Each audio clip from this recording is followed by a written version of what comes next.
Welcome to the Spitzen-Körper Thelema. We are reading from Francis Yates Giordano Bruno and the Hermetic tradition published in 1964. This is the opening chapter, the foundation upon which Yates' entire thesis rests, the claim that Renaissance magic was built on a colossal historical mistake, one that shaped European intellectual life for 3 centuries.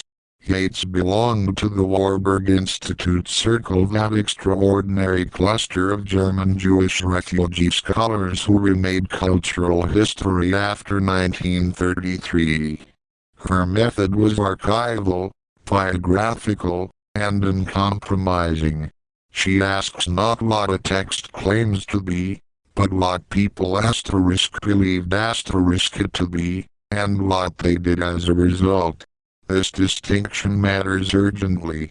Yates is arguing that the Renaissance returned to ancient wisdom the animating force behind Ficino, Pico, Agrippa. Bruno himself was powered entirely by a dating error.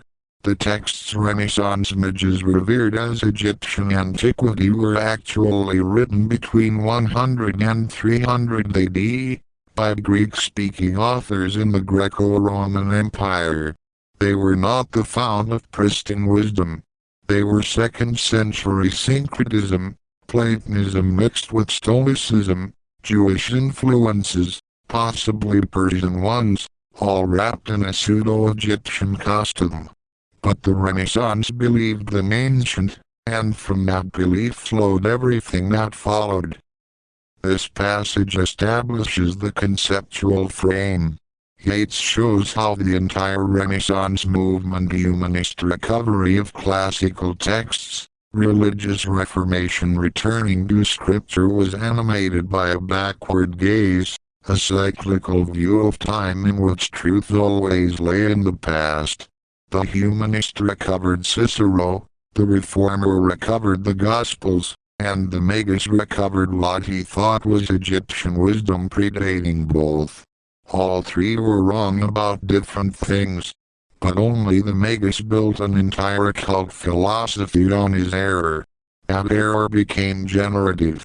It allowed the Renaissance to imagine that Hermes Trismegistus, a mythical name attached to a corpus of Gnostic revelations and magical recipes, was a real Egyptian priest of remote antiquity, a figure predating Plato, from whom Plato himself drank. The scraps of Greek philosophy the Renaissance found in these texts seemed to confirm it. They had discovered the source. They were wrong. But wrongness, Yates shows, has consequences. The intellectual genealogy here is crucial. Yates inherits from Yates and Lynn Thorndike, both historians who took magic seriously as an intellectual phenomenon, not as mere superstition.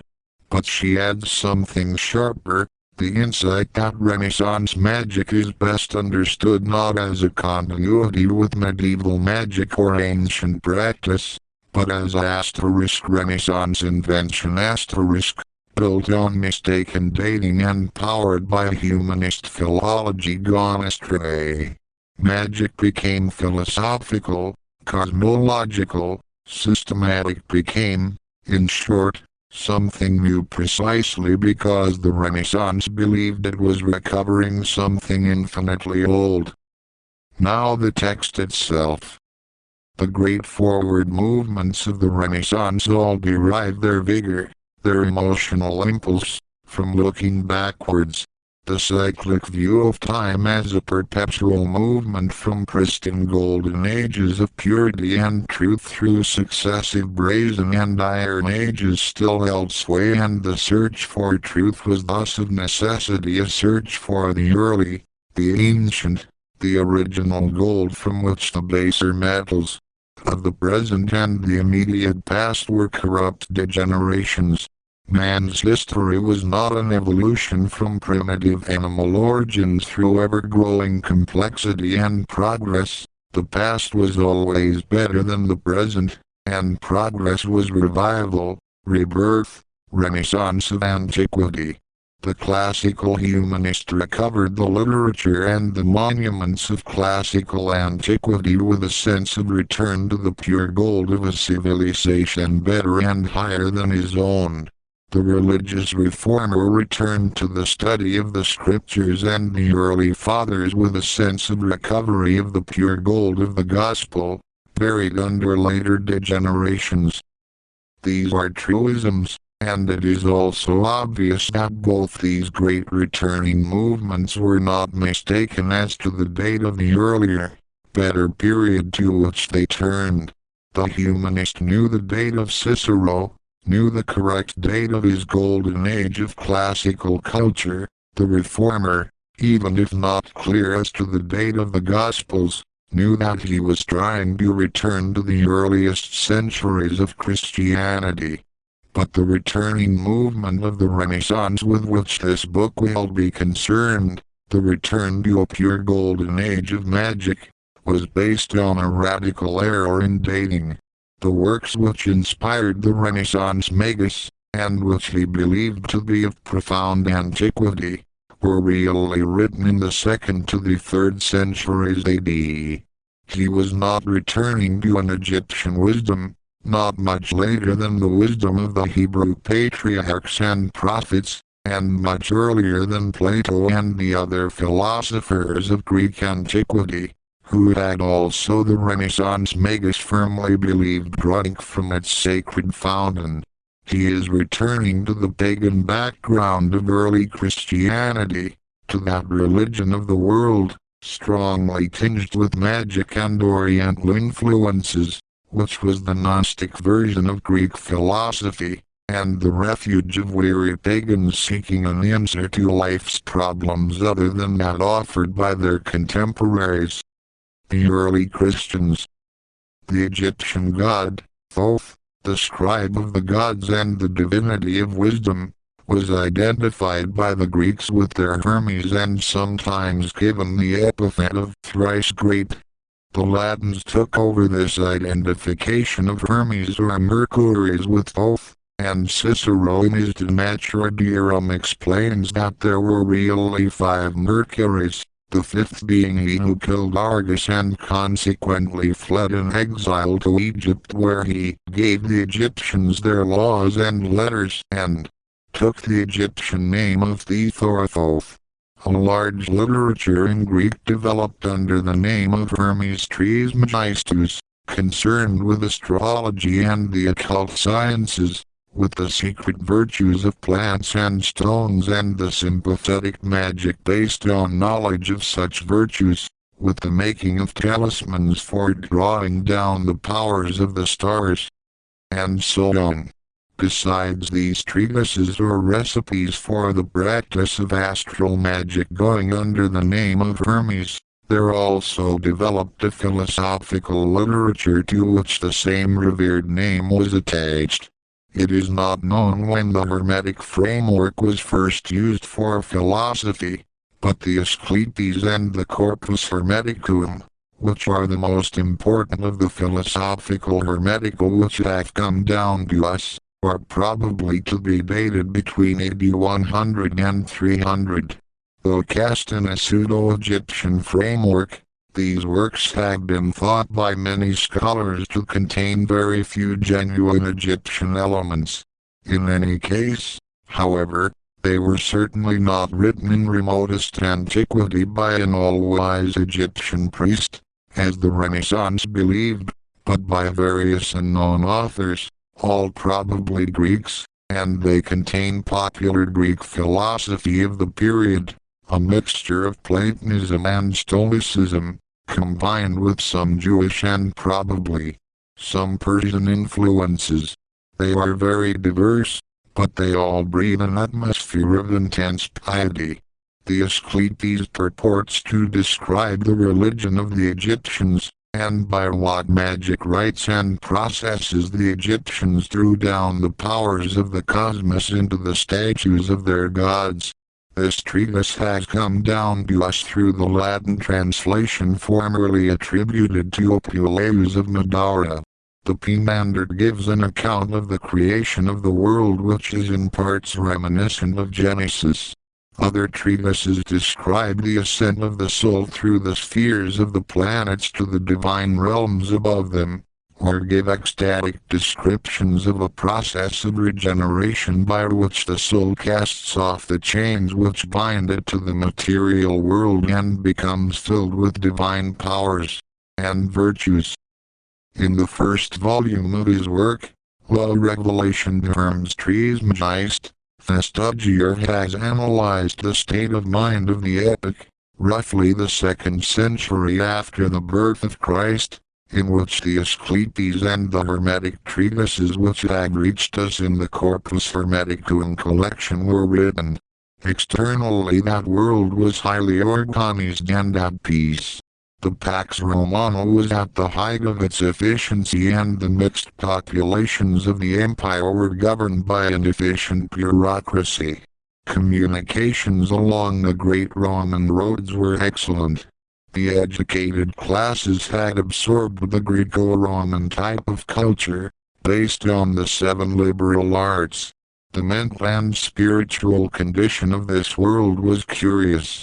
The mighty intellectual effort of Greek philosophy was exhausted, had come to a standstill, to a dead end, perhaps because Greek thinking never took the momentous step of experimental verification of its hypotheses, a step which was not to be taken until 15 centuries later with the birth of modern scientific thinking in the 17th century.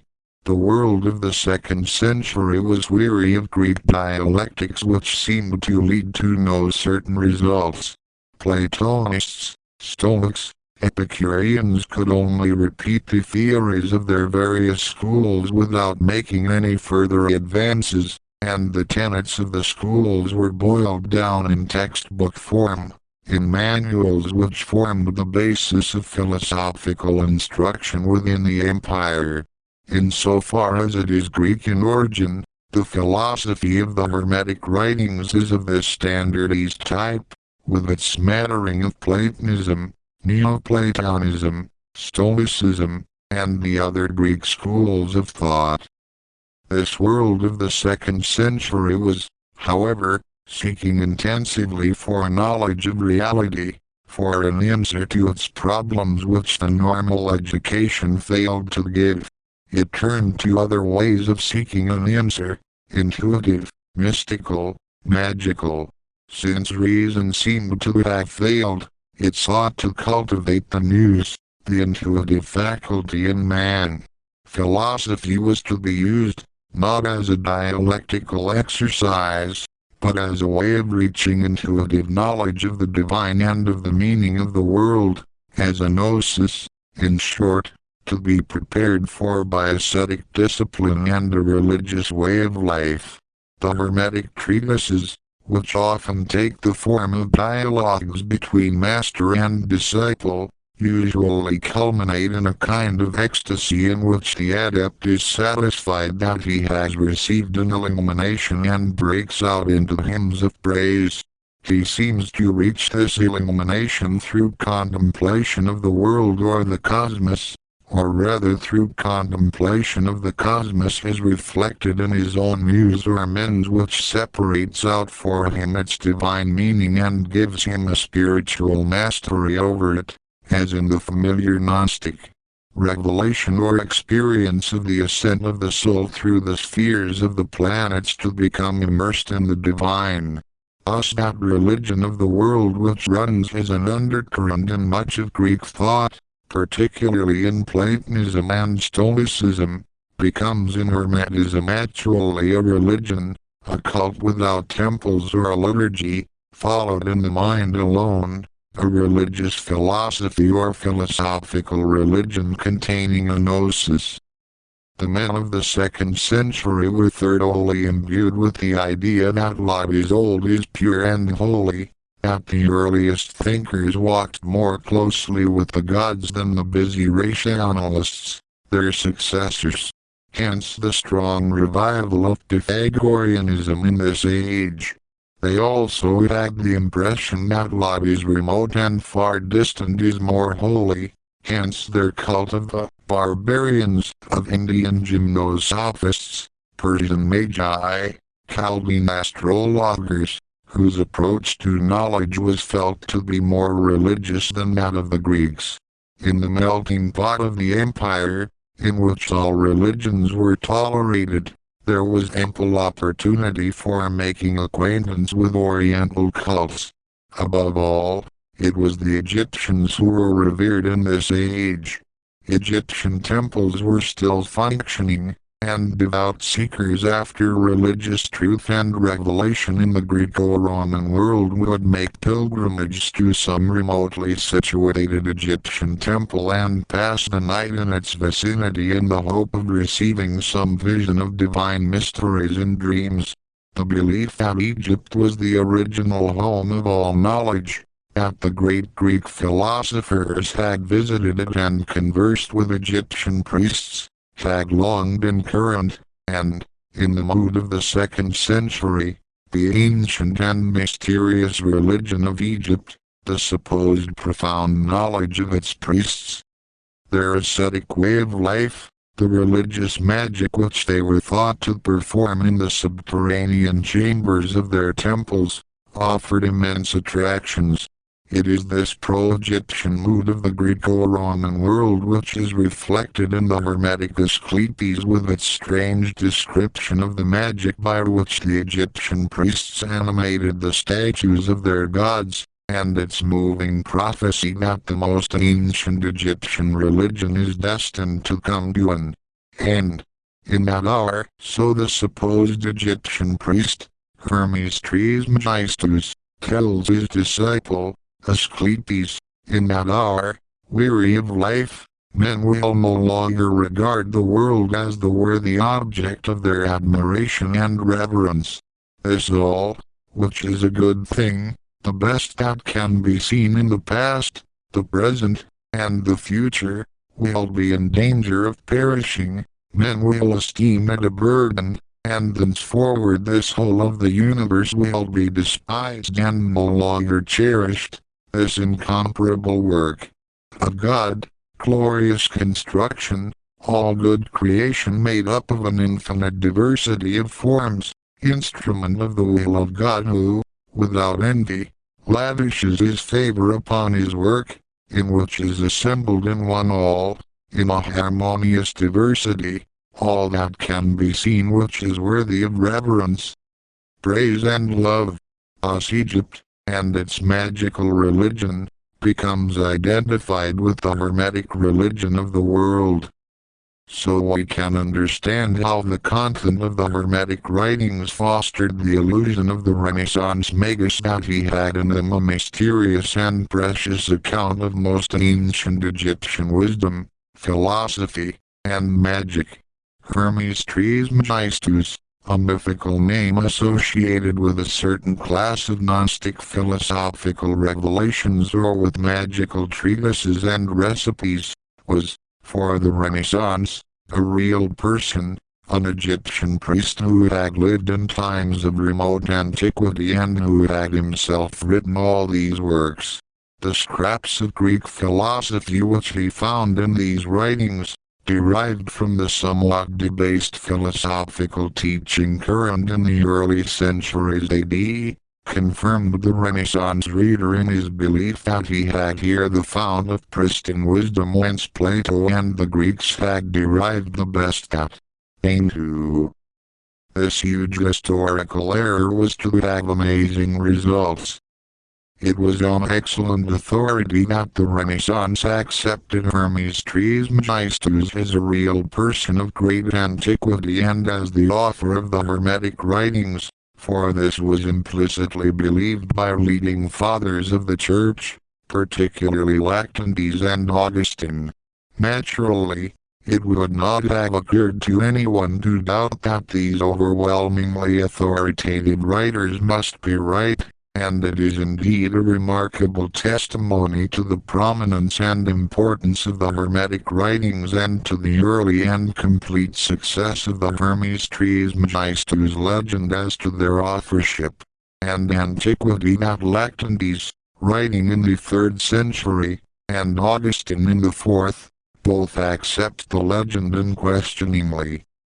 After quoting Cicero on the 5th Mercury as he who gave letters and laws to the Egyptians, Lactantius, in his Institutes, goes on to say that this Egyptian Hermes, although he was a man, yet he was of great antiquity, and most fully imbued with every kind of learning, so that the knowledge of many subjects and arts acquired for him the name of Trismegistus.